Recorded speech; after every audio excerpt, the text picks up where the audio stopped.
कश्मीर की वादियों से फिट इंडिया के सुपर हिट बुलेटिन की शुरुआत हो चुकी है। आपके साथ मैं हूं साक्षी मिश्रा। नमस्कार, नई उम्मीदों नए सफर के साथ हाजिर हूं मैं एक बार फिर आप सभी के साथ। श्रुतिका, कहा जाता है गर फिरदौस जमीने बरुअस्त, जमी अस्तो हमी अस्तो हमी अस्त। धरती पर अगर कहीं स्वर्ग है तो वो यही है। और कश्मीर भारत की आन बान और शान है। आन बान और शान होने के साथ साथ में कश्मीर भारत माता के सर का ताज भी कहा जाता है। और इस ताज को 22 अप्रैल को दुश्मनों ने नजर लगाने की कोशिश की, लेकिन उस नजर लगाने के ऊपर प्रधानमंत्री नरेंद्र मोदी ने और भारतीय सरकार ने दुश्मन को मुंहतोड़ जवाब भी दिया। और उसी का नतीजा है कि आज एक बार फिर से अमन और शांति के तहत सांस ले रहा है कश्मीर। तो साक्षी, आज फिट इंडिया का सुपर हिट बुलेटिन कश्मीर की धरती से ही तो बिना वक्त गवाए शुरू करते हैं बुलेटिन को।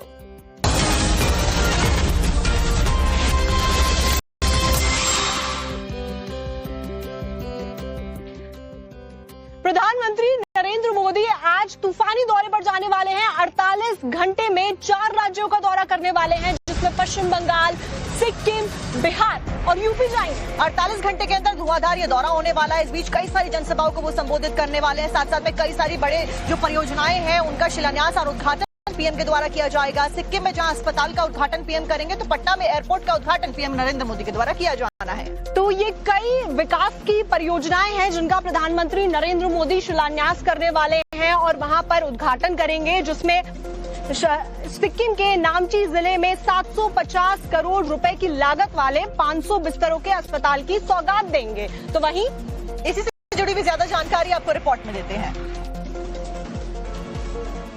आज से पीएम मोदी का 48 घंटे का मेगा टूर शुरू हो रहा है। 29 और 30 मई को मोदी 4 राज्यों सिक्किम, पश्चिम बंगाल, बिहार और उत्तर प्रदेश का दौरा करेंगे। साथ इन चारों राज्यों को बड़ी सौगात देंगे। मोदी के इस मेगा दौरे का पहला पड़ाव है सिक्किम। सुबह के 11 बजे पीएम मोदी सिक्किम की राजधानी गैंगटॉक पहुंचेंगे।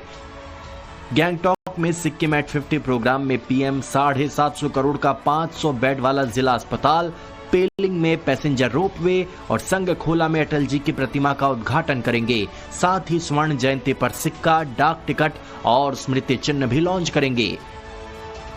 दोपहर होते पीएम पश्चिम बंगाल पहुंचेंगे। पश्चिम बंगाल के अलीपुरद्वार में दोपहर 2:15 बजे PM Modi city gas distribution project का शिलान्यास करेंगे।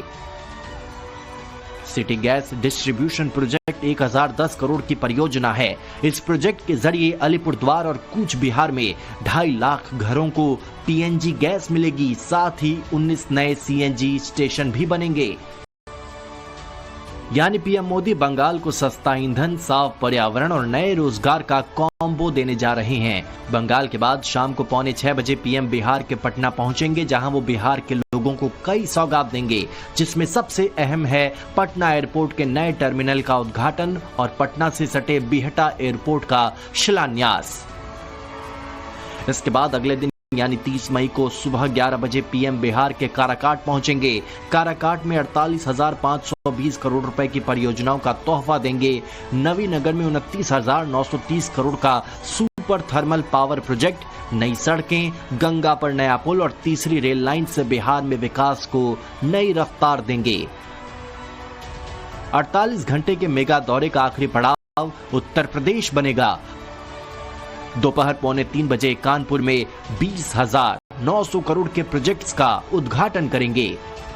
कानपुर मेट्रो का नया सेक्शन, पांकी और घाटमपुर में थर्मल पावर प्रोजेक्ट्स, नया ट्रीटमेंट प्लांट और रक्षा कॉरिडोर से जुड़ी सड़कों के साथ पीएम मोदी कई लाभार्थियों को सर्टिफिकेट भी बांटेंगे। प्रधानमंत्री बिहार टर्मिनल जब पहुंचेंगे तो वहां पर बिहार एयरपोर्ट के नए टर्मिनल का उद्घाटन करते हुए भी नजर आने वाले हैं। तो क्या कुछ तैयारियां वहां पर हैं, क्या कुछ खास है और कैसा तैयार हुआ है ये टर्मिनल, देखिए साकेत सिंह की इस खास रिपोर्ट में। 2 फ्लोर में इसको बनाया गया है। नीचे सभी एग्जिट जो निकास है, जो पैसेंजर्स बाहर से आएंगे उनके निकलने के लिए ये जो आप गेट देख रहे हैं वो बनाया गया है।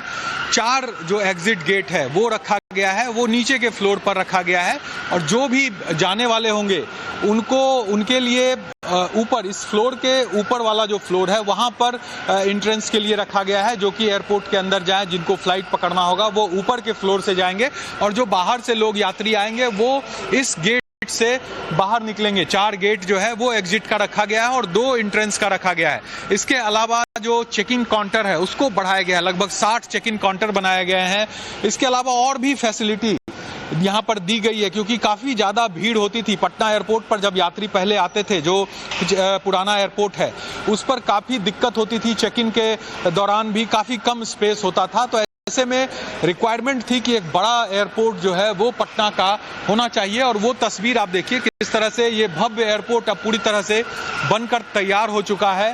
प्रधानमंत्री इसका उद्घाटन करेंगे और प्रधानमंत्री एक बड़ा तोहफा इस एयरपोर्ट के जरिए बिहारवासी, पटनावासियों को देंगे। गृहमंत्री अमित शाह जम्मू कश्मीर के 2 दिवसीय दौरे पर जाने वाले हैं और ऑपरेशन सिंदूर के बाद ये पहली यात्रा गृहमंत्री अमित शाह की होने वाली है। इस बीच सुरक्षा समिति की उच्च स्तरीय बैठक में भी गृहमंत्री अमित शाह हिस्सा लेते हुए नजर आएंगे, सुरक्षा व्यवस्था का जायजा लेते हुए नजर आएंगे। साथ साथ में जो लोग शेलिंग से प्रभावित हुए थे उन इलाकों में जाकर उन लोगों के साथ में मुलाकात भी आज गृहमंत्री अमित शाह करने वाले हैं। और साथ ही पुंछ में बीएसएफ बॉर्डर पोस्ट का भी दौरा गृहमंत्री अमित शाह की तरफ से होने वाला है और वो सुरक्षा स्थिति की भी समीक्षा करेंगे। और उनके वहां पहुंचते ही सबसे पहले होगी हाई लेवल मीटिंग। वो राजभवन में पहुंचेंगे, वहां हाई लेवल मीटिंग करेंगे। इस बैठक में उपराज्यपाल मनोज सिन्हा के साथ साथ सेना, पुलिस और अर्ध सैनिक बलों के वरिष्ठ अधिकारी भी शामिल होंगे। पुंछ में बीएसएफ बॉर्डर पोस्ट का भी दौरा गृहमंत्री के द्वारा किया जाएगा। जवानों से बातचीत वो करेंगे। दिल्ली लौटने से पहले ही ये सभी कुछ किया जाएगा। पाकिस्तानी गोलाबारी से प्रभावित हुए परिवारों के साथ में मुलाकात करेंगे। साथ ही गोलाबारी में क्षतिग्रस्त हुए सिंह सभा गुरुद्वारे का भी आज उनके द्वारा दौरा किया जाएगा, क्योंकि आपको याद होगा कि पाकिस्तान के द्वारा लगातार जो गुरुद्वारे थे, स्कूल थे, इन सब जगहों को, धार्मिक स्थलों को निशाना बनाया जा रहा था, और आज उन्हीं जगहों पर जाते हुए गृहमंत्री नजर आने वाले हैं।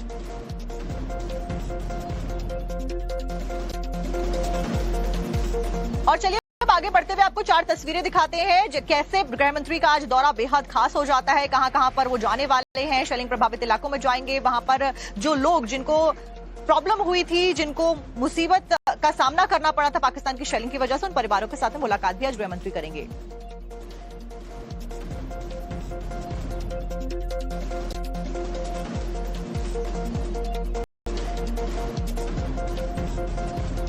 भारत फिर से कुछ बड़ा करने वाला, यही सोचकर पाकिस्तान बहुत हैरान और परेशान नजर आ रहा है।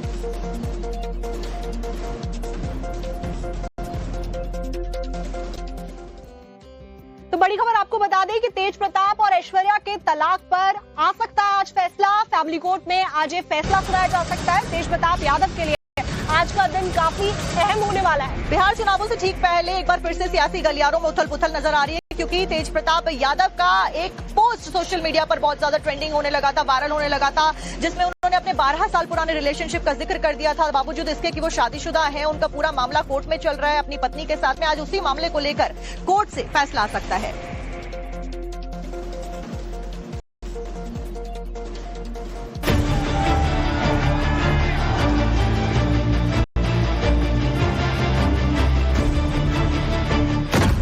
लालू परिवार के लिए मुश्किल लाएगा गुरुवार। तेज प्रताप ऐश्वर्या पर आज आ सकता है फैसला। फैमिली कोर्ट के फैसले से तेजू भैया को नुकसान। अनुष्का से मोहब्बत का ऐलान कर देगा परेशान।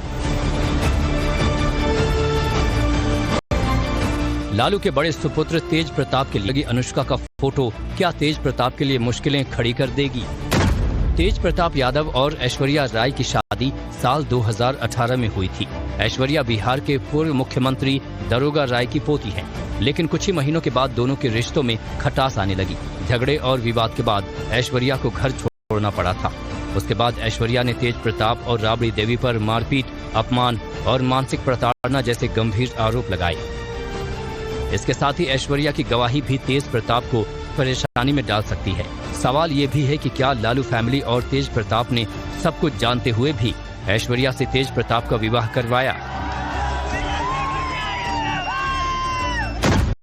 तेज प्रताप ने जिस तरह से तलाक होने से पहले दूसरी लड़की से अपने संबंधों को कबूला है, उससे कोर्ट में लालू परिवार को झटका लग सकता है। कोर्ट में मामला सब ज्यूडिश होने पर एक्स्ट्रा मैरिटल रिलेशन को सामने लाना अपराध की श्रेणी में आता है। अगर ऐश्वर्या इसकी शिकायत विधानसभा अध्यक्ष से करती हैं, तो तेज प्रताप यादव की विधायकी भी जा सकती है। अगर तेज प्रताप ने अनुष्का यादव से शादी कर ली है, तो हिंदू मैरिज एक्ट के तहत बिना तलाक के लिए दूसरी शादी करने पर सजा हो सकती है। एक तरफ जहां फैमिली कोर्ट के फैसले पर लालू परिवार से लेकर पूरे बिहार की नजर है, तो ऐसे में नफा और नुकसान की सियासत भी कम नहीं हो रही है। उनको इतना जल्दी एक्शन नहीं लेना चाहिए। दोनों आदमी को बात सुनना चाहिए, या लड़की पक्ष से बात सुनते हैं या तेज प्रताप किसी की बात सुनते हैं, तब एक्शन लेते। लेकिन तेज प्रताप यादव ने तो खुद सोशल मीडिया में आकर अपनी बात रखी कि 12 साल से संबंध है, तमाम फोटोग्राफ आया। वो तो जो फेसबुक पर आया, ये हम 12 साल से रखे हुए हैं, उसी तरह वो भी मामला है। वो कोई हैंग करके कर देगा, तब क्या होगा? झूठी शान के लिए बिहार की बेटी दरोगा राय बाबू जो बिहार के मुख्यमंत्री थे, उनकी पोती के साथ जो उन्होंने किया है पूरा परिवार, वो लड़की जिसकी पीड़ा, उसकी आह उनको खा जाएगा। अब देखना होगा कि फैमिली कोर्ट आखिर तेज प्रताप पर क्या फैसला सुनाती है। लेकिन जिस तरह से ऐश्वर्या के बाद अनुष्का तेज प्रताप। और एक बड़ी खबर जैसलमेर से आपको बताएंगे, जहां पर सुरक्षा एजेंसियों को एक बड़ी सफलता हाथ लगी है। एक व्यक्ति शकूर खान नाम से गिरफ्तार किया गया है और उसके ऊपर जासूसी के आरोप हैं। तो ज्योति मल्होत्रा के बाद में शकूर खान को अब गिरफ्तार किया गया है। ऐसे में जासूसों के मिलने का ये सिलसिला लगातार जारी है और ये माना जा रहा है कि शकूर खान के जो कनेक्शन है वो आईएसआई से हो सकते हैं। आईएसआई जो कि पाकिस्तानी खुफिया एजेंसी है, उसके साथ में शकूर खान के लिंक्स पाए गए, जिसके बाद में इनपुट्स के आधार पर जैसे ही ये सूचना मिलती है, तुरंत इस गिरफ्तारी को अंजाम दिया जाता है। इससे पहले भी आपको याद होगा कि इस कड़ी में कई सारे जासूसों को, पाकिस्तान को जो भारतीय संवेदनशील जानकारियां दे रहे थे, उनको गिरफ्तार किया गया था एजेंसीज के द्वारा। पाकिस्तान के इशारे पर हिंदुस्तान में जासूसी करने वाले एक और संदिग्ध को हिरासत में लिया गया है। आरोपी का नाम शकूर खान है, जो सरकारी नौकरी करता है। जांच एजेंसियों ने संदेह के आधार पर आरोपी शकूर खान को हिरासत में लिया है और उससे पूछताछ की जा रही है। और वो भी कुछ दिनों पहले ही पाकिस्तान गया था। बावजूद इसके जानकारी उसने अपने विभाग को नहीं दी। इसी शक के आधार पर जांच एजेंसियों ने उसे डिटेन किया और पूछताछ की जा रही है। जांच एजेंसियों को ऐसा संदेह है कि शकूर खान पाकिस्तानी खुफिया एजेंसी आईएसआई के संपर्क में था, इसलिए सभी जांच टीम एक साथ उससे पूछताछ कर रही है। शकूर खान के पूर्व केंद्रीय मंत्री साले मोहम्मद से भी नजदीकियां बताई जा रही हैं। शकूर खान जैसलमेर के बड़ोड़ा गांव का रहने वाला है।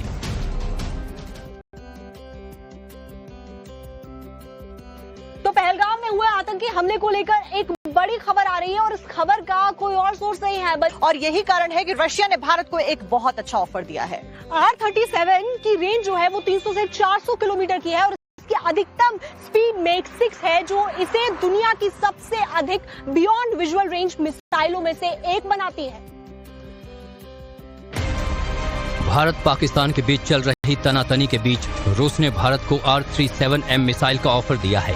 R-37M एक लंबी दूरी की एयर टू एयर मार करने वाली हाइपरसोनिक मिसाइल है। AA-13X हेड के नाम से जानी जाने वाली R-37M की रेंज 300 से 400 किलोमीटर है और इसकी अधिकतम स्पीड मैक 6 है, जो इसे दुनिया की सबसे खतरनाक बियॉन्ड विजुअल रेंज मिसाइलों में से एक बनाती है। ये मिसाइल टारगेट पर तेजी से हमला करती है, जिससे दुश्मनों के लिए बच पाना मुश्किल हो जाता है। इस मिसाइल का वजन लगभग 510 किलोग्राम है। R-37M मिसाइल कई फाइटर जेट्स में लगाई जा सकती है, जिसमें सुखोई 30, सुखोई 35 के साथ ही सुखोई 57 फाइटर जेट और मिग विमान भी शामिल है। रूस ने इसे भारत के सुखोई 30 MKI लड़ाकू विमानों के लिए ऑफर दिया है, जिन्हें अपग्रेड किया जाना है। आज रक्षा मंत्री राजनाथ सिंह का गोवा में दौरा होने वाला है और वहां पर जाकर वो नेवी की जाबाज महिला अफसरों से मुलाकात करने वाले हैं, जो कि दुनिया का चक्कर लगाकर लौट रही हैं। तो आज का कार्यक्रम बेहद खास है। नेवी का एक कार्यक्रम में गोवा में खास करके रखा गया। रक्षा मंत्री की मौजूदगी खुद रहने वाली है और नारी शक्ति की धमक एक बार फिर से दुनिया के सामने भारत के द्वारा रखी जाएगी। यहाँ पर रक्षा मंत्री राजनाथ सिंह मुलाकात करते हुए और उनका मनोबल बढ़ाते हुए भी देखने वाले हैं। और आपको बता दें कि नेवी की 2 महिला ऑफिसर लेफ्टिनेंट कमांडर दिलना और साथ साथ में लेफ्टिनेंट कमांडर रूपा के स्वागत समारोह में शामिल होने के लिए खास करके रक्षा मंत्री आज पहुंच रहे हैं गोवा। लेकर आज शुक्रवार यानी कल रक्षा मंत्री स्वदेशी एयरक्राफ्ट कैरियर INS विक्रांत में जाएंगे, जहां वो नेवी के अधिकारी और जवानों से मुलाकात करेंगे।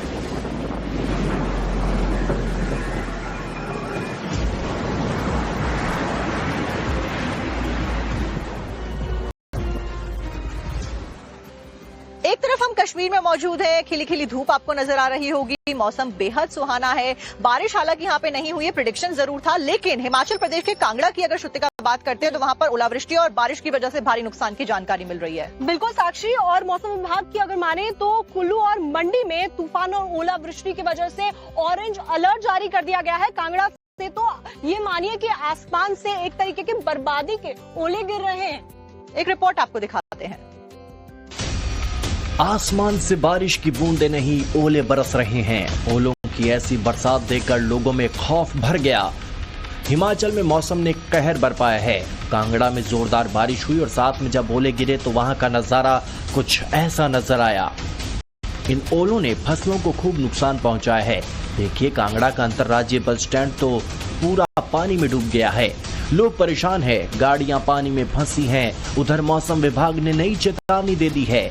कुल्लू और मंडी के कुछ इलाकों में तूफान और ओलावृष्टि का खतरा है। ऑरेंज अलर्ट जारी है, यानी सावधान रहने की जरूरत है। शिमला में आसमान भी बादलों से ढका है और वहां भी बारिश के आसार हैं। मौसम विभाग का कहना है कि 3 जून तक हिमाचल में मौसम ऐसा ही खराब रहेगा। ज्यादातर इलाकों में बारिश होगी और कुछ जगहों पर तूफान और ओले और नुकसान कर सकती हैं। तो अगर आप हिमाचल से हैं या फिर हिमाचल प्रदेश में हैं तो सतर्क रहें और सुरक्षित रहें।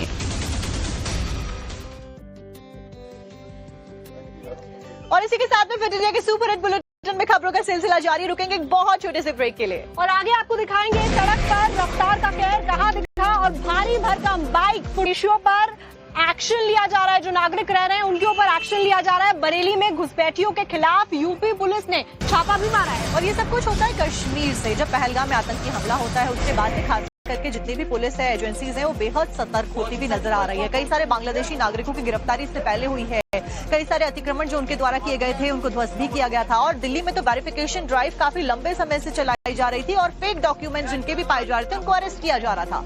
तो 85 ठिकानों पर ये छापेमारी हुई है, जिसमें से 750 की जांच हुई है और 45 संदिग्ध लोगों को गिरफ्तार किया गया देखा गया है। साथ ही दिल्ली पुलिस ने 10 बांग्लादेशी नागरिकों को पकड़ा भी है। दिल्ली में रंगपुरी इलाके में फिर ये अभियान शुरू किया गया है और अवैध रूप से घुसे बांग्लादेशी नागरिकों के खिलाफ ताबड़तोड़ एक्शन जारी है।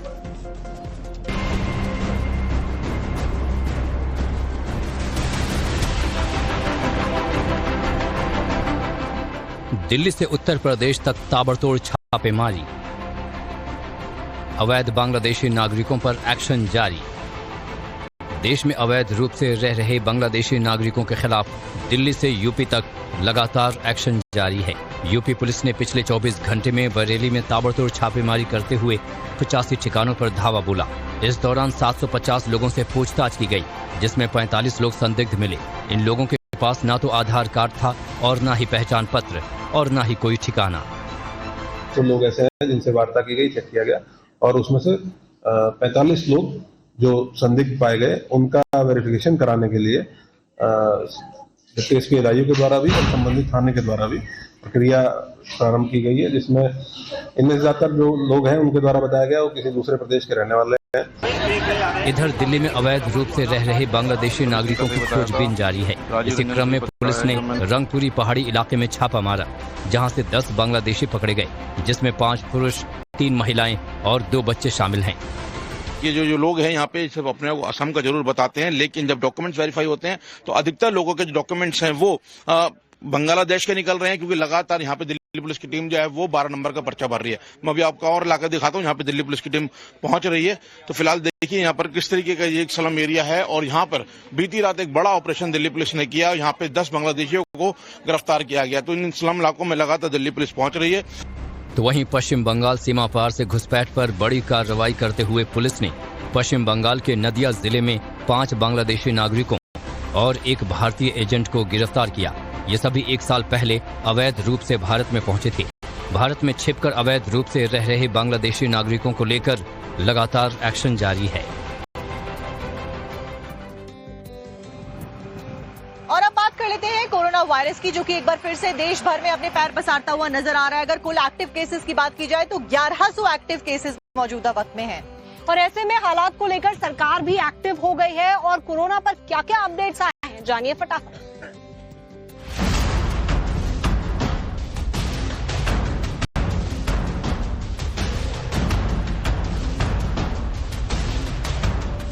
शहर शहर फिर कोरोना का डर।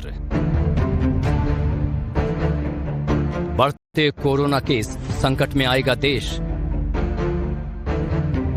12 मरीजों की मौत, कोरोना बना आफत। देश में कोरोना केस लगातार बढ़ रहे हैं। दिल्ली, यूपी, राजस्थान, महाराष्ट्र समेत तमाम प्रदेशों में कोरोना के मरीज हर दिन निकलकर सामने आ रहे हैं। देश में कोरोना के नए वेरिएंट से अब तक 1000 से ज्यादा लोग संक्रमित हो चुके हैं। ऐसे में लोगों के सामने सेफ्टी बड़ी चुनौती बनी हुई है। पूरे देश में केरल और महाराष्ट्र से इस बार भी तेजी से कोरोना केस सामने आ रहे हैं। तमाम राज्यों के कोरोना मरीजों पर नजर डाली जाए तो देश में कोरोना से 12 मरीजों की मौत, कोरोना के 1100 से ज्यादा एक्टिव केस। केरल में कोरोना के सबसे ज्यादा केस। केरल में कोरोना से 430 मौतें हुई। महाराष्ट्र में 208, दिल्ली में 104, कर्नाटक में 100, गुजरात में 83, राजस्थान में 39 कोरोना मरीज हो चुके हैं। यूपी में 15 एक्टिव केस जबकि 1 की मौत हुई है। हालांकि राहत की बात यह है कि कई राज्य हैं जहां अब तक कोई एक्टिव केस नहीं है, लेकिन वाराणसी के BHU के 2 डॉक्टर भी कोरोना संक्रमित बताए जा रहे हैं। BHU में माइक्रोबायोलॉजी डिपार्टमेंट के 2 डॉक्टर संक्रमित हैं। यूपी के अस्पतालों में जांच के लिए सतर्कता बढ़ाई गई। चंडीगढ़ में भी कोरोना के चलते साल की पहली मौत हुई है। यूपी के फिरोजाबाद में भी 78 साल के बुजुर्ग की मौत हो गई है। महाराष्ट्र में 24 घंटे के दौरान 66 नए संक्रमित केस मिले हैं। जैसे जैसे कोरोना केस और मौत का आंकड़ा बढ़ रहा है, प्रदेश और केंद्र सरकार लोगों की सुरक्षा को लेकर तमाम इंतजाम में जुट गई है। यूपी के अस्पतालों में जांच के लिए सतर्कता बढ़ाई गई। पैनिक न होकर कोविड गाइडलाइन के पालन की अपील। हरियाणा ने कोरोना के खिलाफ जागरूकता अभियान चलाया। CM नायब सैनी ने कहा कि कोरोना को लेकर उनकी तैयारी पूरी है। झारखंड सरकार ने सभी मरीजों की छुट्टी कैंसिल की है। झारखंड सरकार के स्वास्थ्य मंत्री डॉक्टर इरफान अंसारी ने हॉस्पिटल में इमरजेंसी मीटिंग की, तो वहीं आंध्रा के स्वास्थ्य मंत्री ने भी केंद्रीय स्वास्थ्य मंत्री JP नड्डा से मुलाकात की। यानी कोरोना के खिलाफ इमरजेंसी हालात से निपटने के लिए सरकार पूरी तरह तैयार है।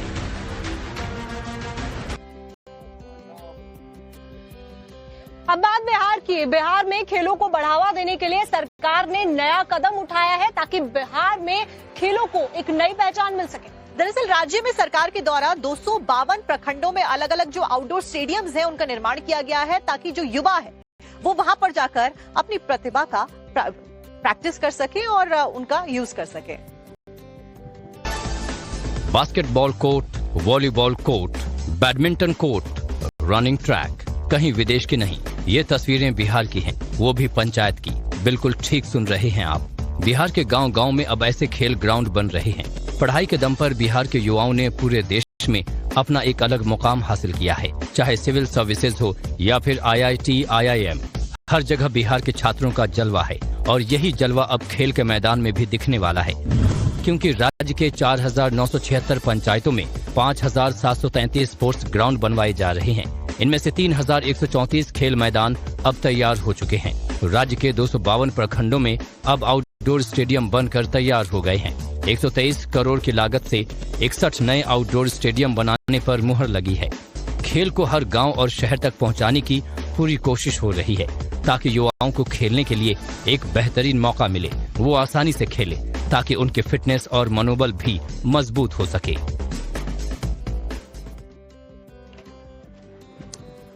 आगे बढ़ते हुए खबर हम आपको अयोध्या से दिखाएंगे, जहां पर रामपथ के आसपास में पूरी तरीके से नॉनवेज के ऊपर बैन लगा दिया गया है। मुख्यमंत्री योगी आदित्यनाथ की सरकार के द्वारा ये आदेश जारी किया गया है। तो जब CM योगी के पास ये शिकायत पहुंची तो उन्होंने इस पर तुरंत एक्शन लिया और अब बैन लगा दिया गया है नॉनवेज की सभी दुकानों पर। ज्यादा जानकारी आपको एक रिपोर्ट में देते हैं।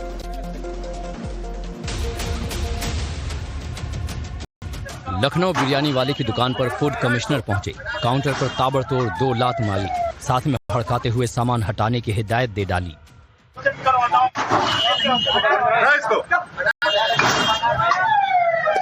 रात का अंधेरा और एक्शन में सरकारी अमला। तस्वीर रामनगरी अयोध्या की है और आदेश सीधे लखनऊ से आया है। देखिए, माननीय मुख्यमंत्री जी का पर से एक आदेश आया हुआ है जिसमें कोई शिकायत माननीय मुख्यमंत्री जी का जो जनता दरबार लगता है उसमें एक शिकायत हुई है कि रामपद, धर्मपद, भक्तिपद और 14 कोसी परिक्रमाओं पर जो है मीट और मीट की दुकानें जो है अंडा ये सब न बेची जाए। सीएम का आदेश है, बात रामनगरी की है और सवाल आस्था पर है, तो सरकारी अमले का यूं सड़क पर आना लाजमी था। फूड डिपार्टमेंट और नगर निगम का दस्ता अयोध्या के तमाम रास्तों पर निकला। नॉनवेज दुकानदारों को बंद करने का नोटिस थमा दिया। 7 दिनों के अंदर तमाम नॉनवेज दुकानदारों को शिफ्ट करने को कहा गया है। 7 दिन के अंदर उनको यहाँ से जो है उनका पूरा इन्फोर्समेंट विभाग, प्रवर्तन जल जो नगर निगम का है, सब सामान इनका हटवा लेगा। वो इनको 7 दिन के अंदर में जो है बंद करना ही करना है जो है, क्योंकि अभी इनके सामान अंदर है, इसलिए इनको छोड़ा जा रहा है। 7 दिन के बाद कोई भी रामपथ पर ऐसी दुकानें दिखेंगी नहीं। अभी तक कितने दुकानों पर लगभग टोटल जो है हम लोगों ने कम से कम 15 से 20 दुकानों का निरीक्षण किया है और 2-4 दुकानों को हिदायत दे दी गई है। बाकी दरअसल धार्मिक स्थलों के आसपास शराब और नॉनवेज की बिक्री पर रोक यूपी सरकार पहले ही लगा चुकी है। अयोध्या नगर निगम भी ऐसी दुकानों को लेकर प्रस्ताव पास कर चुका है। फिर भी कई नॉनवेज दुकानदार धड़ल्ले से धार्मिक आस्था वाली सड़कों पर दुकान सजाकर बैठे हुए थे। ऐसे दुकानदारों पर अब फाइनल एक्शन की तैयारी है। इजराइल के प्रधानमंत्री बेंजामिन नेतन्याहू ने ये कसम खा रखी। ऑपरेशन सिंदूर को लॉन्च किया गया और दुश्मनों को मुंह तोड़ जवाब दिया गया, जिसके बाद भारत की शक्ति का एहसास हर किसी को हुआ और उसकी धमक पूरी दुनिया में देखने को मिली। अब उसी शक्ति को बूस्ट करने के लिए मोदी सरकार ने 3000 करोड़ की एक डील की है, जिसमें एंटी टैंक गाइडेड मिसाइल्स लाई जाएंगी, इजाफा किया जाएगा शक्ति में। तो इनवार मिसाइलों का ये सौदा पश्चिमी और उत्तरी सैन्य सीमाओं को मजबूती देगा और साथ ही आत्मनिर्भर और मेक इन इंडिया जो भारत की पहल है उसको भी बढ़ावा देगा।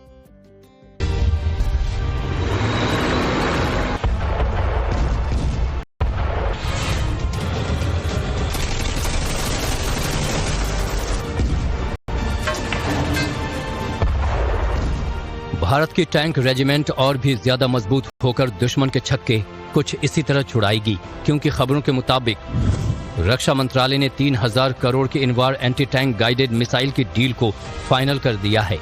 इस डील के तहत भारत डायनामिक्स से करीब 500 Invar anti tank guided missiles खरीदी जाएंगी, जिनका इस्तेमाल T-90 टैंकों से किया जाएगा। इनवार मिसाइलों को टैंक प्लेटफॉर्म से लॉन्च करने के लिए डिजाइन किया गया है। इन मिसाइलों की खासियत है कि ये एकदम सटीक निशाना लगाती हैं। BDL से इनवार मिसाइलों का ये सौदा पश्चिमी और उत्तरी सीमाओं पर सैन्य तैयारी को मजबूत करेगा। ये खरीद आत्मनिर्भर भारत और मेक इन इंडिया पहल को भी बढ़ावा देगी।